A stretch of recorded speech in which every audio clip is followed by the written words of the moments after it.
Welcome to another segment of Let's Talk Real Estate. The Dallas-Fort Worth housing market is exploding. Prices are soaring, and finding an affordable quality home feels next to impossible for so many people. But what if the solution to our housing crisis wasn't some massive government program or a market crash? What if it was hiding in plain sight, right in your own backyard? Today we are doing a deep dive into the world of accessory dwelling units, also known as ADUs. You might know them as granny flats, in-law suites, or backyard cottages. And they are at the center of a huge battle over the future of our neighborhoods. That's right, Kyle. And before we get into the weeds, our analysis shows that there are three things that you absolutely need to know up front. My name is Meras, and along with my business partner Kyle Kreick, we are the co-founders of Paragon Realty Advisors located in Uptown Dallas. So Kyle, let's lay them out. You got it, Mark. First, when it comes to ADUs, Dallas and Fort Worth are two completely different worlds. What's possible and straightforward in Fort Worth is a political and bureaucratic nightmare in Dallas. Your city's rulebook is everything. Second, this is not a weekend DIY project. Building an ADU is a major financial decision. We're talking six-figure construction costs, financing hurdles, and new property taxes. But the payoff in rental income or increased property value can be absolutely massive. And third, you're not just building a structure, you are becoming a landlord. That becomes a very real responsibility, from screening tenants to fixing leaky faucets at 10 p.m. Stick with us and we'll break down exactly what you need to know to navigate this complex but potentially profitable world.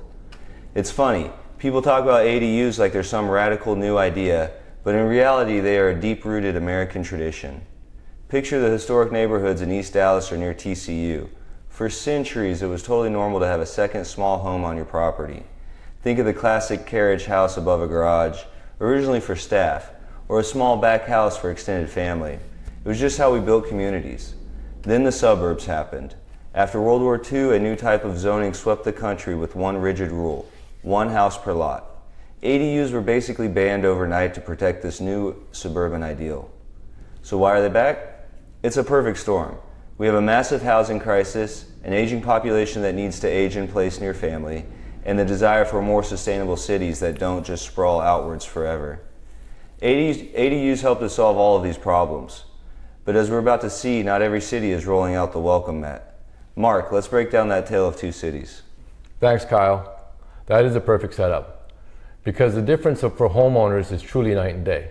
Imagine two friends, both living in North Texas. One is in Dallas and the other is in Fort Worth. They both decide they want to build a small backyard home for their aging parents. Their experiences will be radically different. Let's start with our friend in Dallas, who is about to enter what we call the gauntlet. In our experience, Dallas has one of the most complex and restrictive ADU processes in the country. You can't just get a permit following a clear set of rules. This is what we call not by right. Instead, you have to go down one of two incredibly difficult paths. Path one is to go before the Board of Adjustment. This is like a trial for your project. You have to stand up and plead your case. Trying to prove your little backyard cottage won't adversely affect your neighbors. It's completely subjective, it's uncertain, and your neighbors can show up and fight you every step of the way. Path two is even harder, the neighborhood overlay. This isn't a building project, it's a full-blown political campaign. You have to get over 50% of the property owners in your entire neighborhood to sign a petition just to create a zone where ADUs are allowed. It's a monumental effort. Our research calls this performative zoning. It allows the city to say that they permit ADUs, but the process is so difficult that it ensures almost none actually get built. The system is designed to prioritize neighborhood preservation above all else. Now, let's drive 30 miles west to our friend in Fort Worth. It's a completely different story. Fort Worth's system is built for growth. There's no political hearing. There's no pleading your case before a board. Here it's an administrative process. Think of it like following a recipe. If your plan meets the city code for size, height, and setback, you get your permit. It's predictable. It's transparent. You know the rules of the game from the start. This reflects a city that has decided to embrace ADUs as a key tool to manage its incredible growth and address the housing shortage head on. So let's say you navigate the process and can actually build one. Is it worth it? This is where the great debate really begins. Kyle? Absolutely, Mark. And this is the part homeowners really need to weigh carefully. On the pro side, the economic upside is huge. Our analysis of the market shows a quality ADU can generate over $2,000 a month in rental income here in DFW. Plus, some studies show it can boost your total property value by as much as 35%. That's a game changer. But the biggest con is the upfront cost. This isn't cheap. You're looking at $150,000 to $300,000 to build new. Here's the tricky part. The cost per square foot is often much higher than a normal house. Why? Because you're not getting economies of scale. Your small ADU still needs the most expensive components, a full kitchen and a full bathroom, and those fixed costs are spread over a much smaller area. Another huge pro is the social benefit. ADUs are perfect for multi-generational living. You can keep your aging parents close but independent, or give your adult kids a more affordable place to live while they save money. The counter argument, and the one you'll hear most from opponents, is the fear of changing the neighborhood's character. Neighbors worry about parking, traffic, and a loss of privacy. This is the emotional core of the political opposition. A final pro for the city is that this is a gentle density. You add housing without sprawl, using existing roads and utilities. It's a very sustainable way to grow. The con? The loss of green space. Every ADU built can mean one less mature tree, more concrete for parking, and more potential for stormwater runoff. Mark, with all that in mind, what's the actual tactical advice here? That is a key question, Kyle. When you boil it down, the difference between Dallas and Fort Worth comes down to a core philosophy. Is the goal to preserve the past or to build for the future? And that philosophy directly impacts your strategy. So here's our tactical advice. If you live in Dallas, your first step isn't hiring an architect, it's gauging the political climate on your street. Go talk to your neighbors. Seriously. Have coffee with them. Explain what you're thinking. Find out if you'll have their support or if they're going to be walking into a fight before you even spend a single dollar on plans. If you live in Fort Worth, your first step is financial. Go talk to a lender.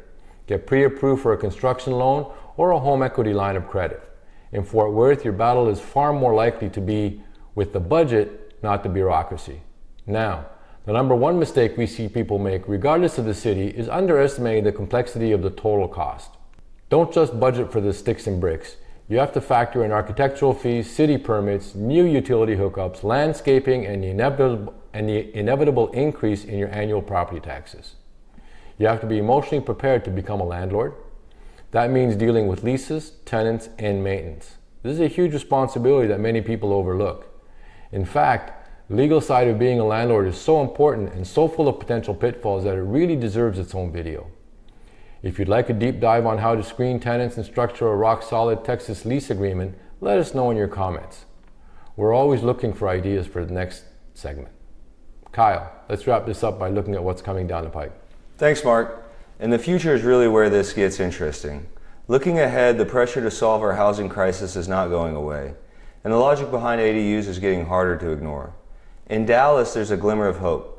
The city's new Forward Dallas comprehensive plan actually recommends moving to a more streamlined by-right process for ADUs. It's a clear admission from the city's own experts that the current system isn't working. And technology is changing the game too. Companies are now offering prefabricated modular ADUs that can be built in a factory and delivered to your property, which can potentially speed up construction and lower costs. This isn't a fad. Our analysis shows that this is a fundamental shift in how we think about the American single-family lot. So after all this analysis, what is the single most important takeaway? Accessory dwelling units are more than just a building project. They are a frontline issue in the battle over our future and our neighborhoods. The success of your project will depend less on the size of your backyard and more on your zip code and the specific rules that govern it. Do your homework, know your city's ordinances inside and out. It's the difference between a successful investment and a costly, frustrating failure. And Mark, that's really where professional guidance makes all the difference. Exactly, Kyle. Navigating the complexities of ADU regulations, property values, and construction financing is exactly the kind of challenge we specialize in. If you're in the Dallas-Fort Worth area and trying to figure out if an ADU makes sense for your property and your financial goals, our team has the deep local expertise you need. Don't go it alone. Schedule a no-obligation consultation with us at www.paragondfw.com and let's build your strategy together. If you like this video, please make sure you give it a thumbs up, hit the subscribe button and notification bell so you'll be notified of all current and future content. And as always, make sure you leave us a comment. We love to hear from you. Thanks for watching this video, and we look forward to seeing you in the next one. All the best.